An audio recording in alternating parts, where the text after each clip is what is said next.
প্রিয় শিক্ষার্থী বন্ধুরা, আসসালামু আলাইকুম। আশা করি আল্লাহর রহমতে আপনারা সকলে ভালো আছেন।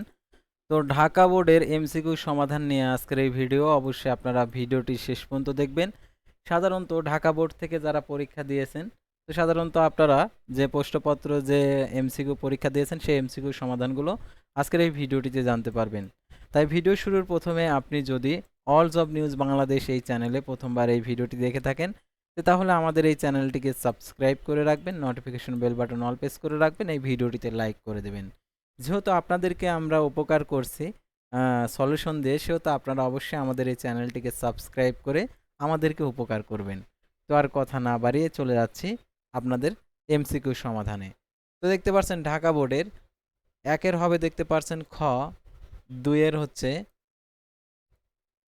খ, তিনের গ, চারের দেখতে পাচ্ছেন গ, পাঁচের ক, ছয়ের দেখতে পাচ্ছেন ঘ,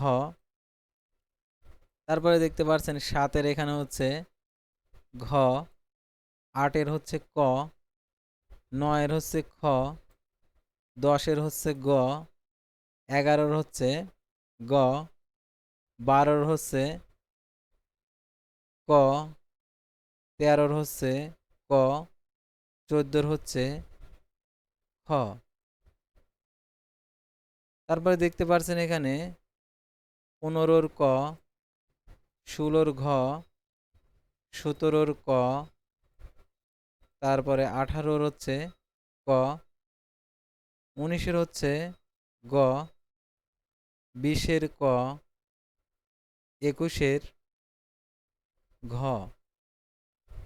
তো তারপর আমরা এখানে দেখতে পাচ্ছি বাইশের খ, তেইশের গ, খ, চব্বিশের খ, পঁচিশের খ, ছাব্বিশের ঘ, সাতাশের ক, আঠাশের খ, 29-এর গ, 30-এর গ। তো একটা জিনিস দেখেন যে খ বেশি উত্তর, 1 2 3 4 5।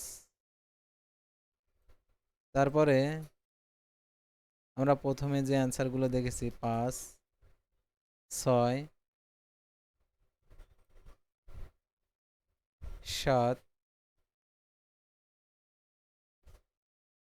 তো 7টা অ্যান্সার হচ্ছে খ ঢাকা বোর্ডের। তো আশা করি আপনারা বুঝতে পারছেন। তো আজকের ভিডিওটি এ পর্যন্তই। আল্লাহ।